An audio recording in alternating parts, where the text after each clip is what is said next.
Pohon tumbang ini terjadi di Kecamatan Panakukang, Makassar, Sulawesi Selatan. Pohon tumbang terjadi usai angin kencang menerjang wilayah Makassar.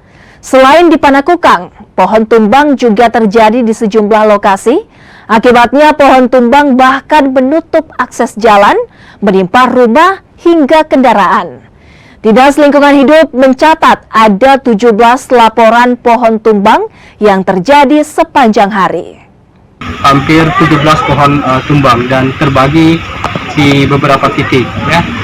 Solusi penanganan kita di Dinas Lingkungan Hidup ada 7 tim yang bergerak, namun keterbatasan anggota dan tenaga yang ikut di dalam tim tersebut, maka kita butuh bantuan dari beberapa SKPD dari kecamatan. Dan alhamdulillah beberapa titik kita bisa cepat penanganannya berkat kolaborasi bersama.